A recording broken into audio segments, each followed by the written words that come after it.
Welcome to another episode of Otaku Don. I am the host with the most, aka Sleepy Melbourne, in the building. Just Charles is here. Yes, he is. Yes, he is. Charles. He is just Charles. If y'all don't know it by now, y'all should know. If you don't know, man, I miss We're my. here to discuss some of the happenings of One Piece chapter 1106.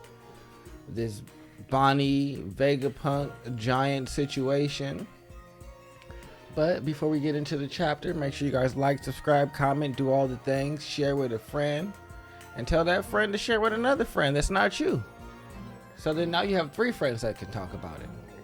And if they share, you got 4 and shit. You might get a whole bunch of people sharing, and now you got a group. Love like this, baby. And everybody likes to have a group of people to talk about something with. But 1106. Yep. Bonnie is in control of the Pacifista. And it's looking more and more like what you said was correct in terms of the world government not being able to keep them. The entire thing was conceptually flawed from the get-go. I'm going to turn my enemy into a thing that we can use to suppress other people. I'm going to have this scientist that we kind of control. I'm kind of thinking it's kind of going a bit off the rails in terms of liking us. We're going to have them convert this dude into a robot that can replace the warlords. I don't understand why they thought these things could replace the warlords. This entire thing was just conceptually flawed. Well, I feel like they thought that they could. Well, they aren't what they brought to replace the warlords. Who's supposed to replace the warlords? Seraphim. The baby warlords. Well, that's not going very well for them either. I mean, only Kuma's not listening. All the other ones listen. No.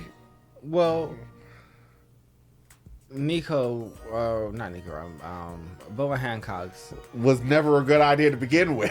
I mean, but who thought that was just going to fall in love with Luffy all over again? And Mihawk's not going to listen long term. We got to see. I mean, do they even have the Seraphim right now? No, they're all trapped. And they're bombing the islands. I don't know what's going to happen with them. They're just going to run away and create the mini warrior pirates. That's who all this. They're going to be about. I feel like the Seraphim aren't going to get destroyed because of the giants that are coming. I don't think that that's going to happen. But I will say that I would like to see Bonnie with a Pacifista army. Bonnie's going to have the Pacifistas plus the Seraphim, and that's going to be her pirate crew. I don't even know if she's going to be a pirate. I feel like she'd probably go back to her kingdom and just she can't. If she stays anywhere, they're just going to blow the place up. There's literally no place to see. I guess I'm talking about end game, end of the story. They're done. Yeah, at the end of the story, yeah. But right now, ostensibly she's got to end up. I don't think she's gonna rally anybody until the end of the story. I don't think that she's gonna kind of leave the Straw Hats for a while. It's either that or she's gonna end up running around with Vivi or something. Nah, Vivi's joining the Straw Hats. Possibly. And I think that she's gonna be on Elbaf. I think Vivi's going to be on Elbaf. I think that Bonnie is going to kind of do what Law did and just hang out with the Straw Hats for a while. And just be a part of their story. Because I don't really see... Bonnie's story is ostensibly done. But there's not a good offloading point for her. Yeah. So it's just you just stay here and she's too tied up in everything. Yeah, so she doesn't just get the ditch, but ostensibly her story is done. So yeah, you're just gonna be a tag along until the end of this is seen, and then that'd be how you get your closer, seeing the world government go down. Yeah, and that'd be your closer, but it's not gonna be through your own means, but that's how you'll get yours. And so that's what I guess I see for Bonnie. But these giants. All right, so it means you got the giant warrior pirates showing up. Big pirates. I'm happy. I believe that they're showing up because of the fact that they have a prophecy with directly correlated to Nika, and I think that could possibly lead to an adversarial relationship with Loki. So I still think there is a possibility for Loki being the big bad of the entirety of the Elbath arc, just because of the prophecy. The Nika prophecy could lead to the unseating of Loki. You don't name somebody Loki for no particular reason. That's a fact. That is a big fact. You definitely do not. So I can see Luffy and Loki going at it. I could definitely see that. I would like to see, realistically, if I could pitch another idea of how the arc goes. The Marines not having the ability to use the Mother Flame right away, and then them also going up against, or you sending the Celestial Knights against Elbath. If they could just send the Celestial Knights places and have them hold places, I think they would. But I think there's a reason why Elbath, Wano, and certain places are just not going to be conquered. Well, like the Giants are just too difficult of a thing to scale. Well, I think they felt like it was always, the Giants aren't doing anything. Ostensibly, they've just been on their island doing their own thing forever. And so I guarantee you they have some resource that they want. To just leave them alone. Well, if you're looking at it from a conquering standpoint, you might have something I want, but is that something I want worth me investing all the resources that I'd have to give up to get what I want? Probably not. But now that y'all are getting Sun God, that's what I think. I think that Luffy is going to be the catalyst that gets the world government moving in more of like a direct fashion, where it's like, all right, before we could just kind of keep playing this shell game, because as long as you guys don't have Nika, there's no real like way that you're going to There's no catalyst. Yeah, there's no catalyst to do any of these things. But all right, now he's here. We need to actually like pick up our pace and really get actively involved. So I'm not even sure if Luffy's going to end up in true direct opposition. I feel like, because at the end of the day, I still feel like Luffy's going to be doing his thing, and he's just going to like Dragon's probably just going to vicariously latch onto that and use that to topple the world government, because that's not his goal. Luffy is in opposition, but I think that the world government is in opposition of Luffy. I don't think it's the other way around. They're just going to keep popping up and keep getting punched. Yeah, that's exactly what, because like right now, Saturn came to Luffy. Luffy didn't go looking for Kizaru or Saturn. They came to him, and now you have to experience this, and y'all are going to take an L. Y'all are going to come again because y'all interfered with his fight with Kaido and got Gear 5 started. Y'all keep interfering and causing the problem. Luffy is never looking for them, but I think that they're just going to keep fucking with him.